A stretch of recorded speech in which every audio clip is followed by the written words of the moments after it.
So we pretty much got everything wrapped up on the car, and now it's the testing phase. Really just put some miles on it, break things in, make some tweaks and adjustments, figure out what's leaking and what's falling off or what's broken, or general stuff that makes you nervous. But anyway, so we've driven it. So far everything seems pretty good. We had a shit ton of problems. I think if you guys saw the earlier videos, we had problems with it firing off. Still not 100% sure. I think it's the starter we got in there is having some troubles. And so at some point I'll change that out. But anyways, we also had some trouble with, this thing has Crowler shaft mounted rockers, and on an LS, when you're doing a hydraulic lifter valve adjustment, it's kind of tough. There's not, you only got about this much of the push rod sticking out, and it's tough to find where zero lash is. And I did it all on the engine stand, and it really should have been right, but I think I was about half a turn off, and so the valve train was a little noisy, and so I went through, readjusted the valves, fixed that. Ultimately, it was about another half a turn, which is about 20 thousandths. I also had a discrepancy in bank to bank. This has a Dominator, Holley Dominator ECU in it, so I can do 2 wide bands in it. And I was having, especially at idle, a big discrepancy. Like one side would be 14 to 1, and the other side would be like 16, 17, whatever to 1. And so went through, swapped parts, coils, things, stuff, checked for exhaust leaks, blah, blah, blah, blah, blah, so and so and so.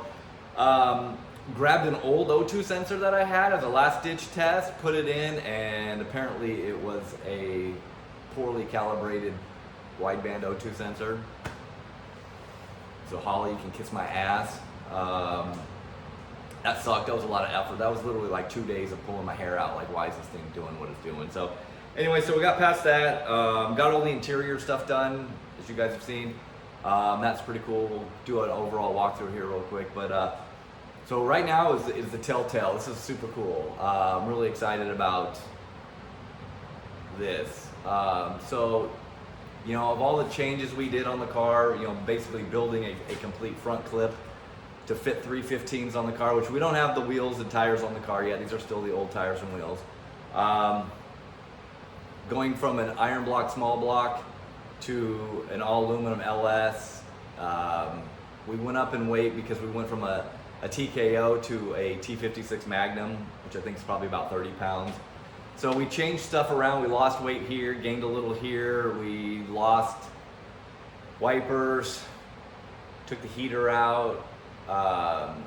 We changed some stuff on the roll cage, which ultimately we added a bunch of bars, but because some of our bars before had disconnects on them, we lost some weight. So, really it's just the net number. What is the net number that we lost in weight? So we got the car on the scales right now.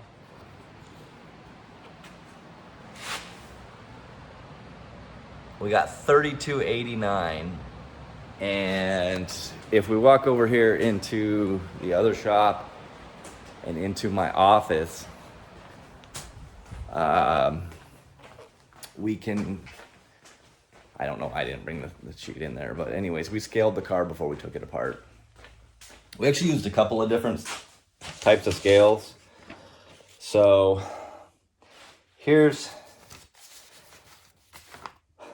we got 33, 3430, 3431, and then we had 3404. And since this bottom one is the same scale, that's what we're gonna go by, 3404. So, really we lost 115 pounds off the car.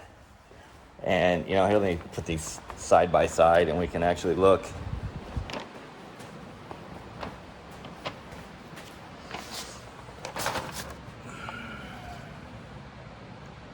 So if you look,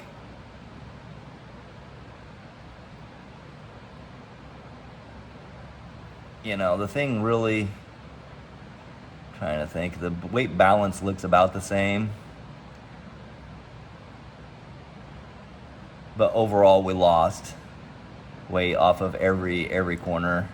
So we didn't really, by taking some nose weight off of it, didn't seem to make much of a difference. But overall, we lost weight.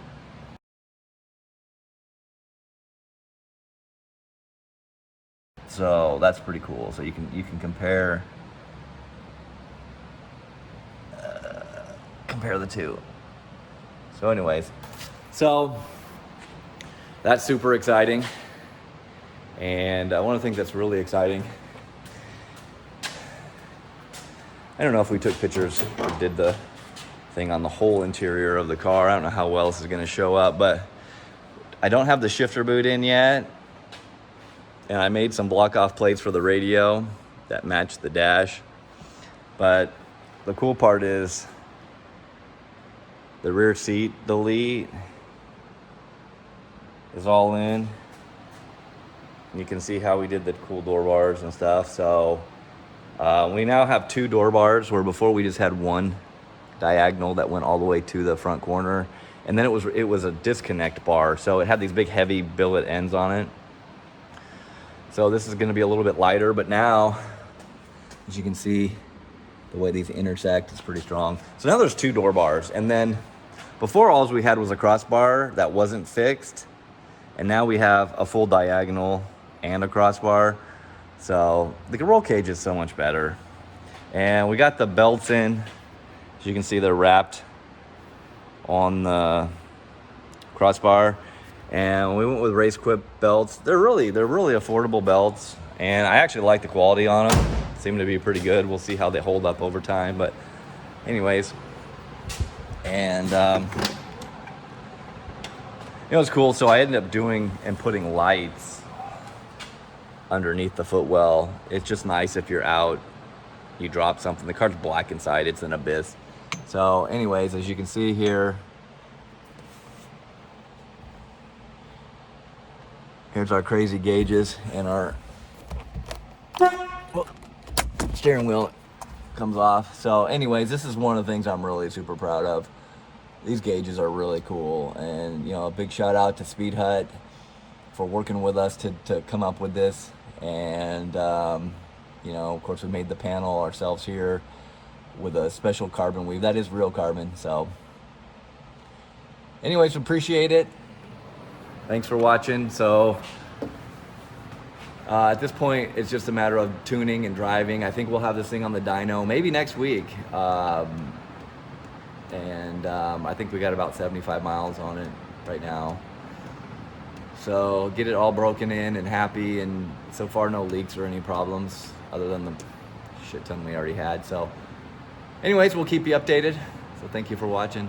Hey, don't forget to like and subscribe, and for all of you watching this thing to the end, I appreciate it. So I know there's a bunch of you. I appreciate you guys for watching these videos and stuff, and sharing this journey with me. And I hope it inspires you, you know, to work on your stuff as well. So thank you.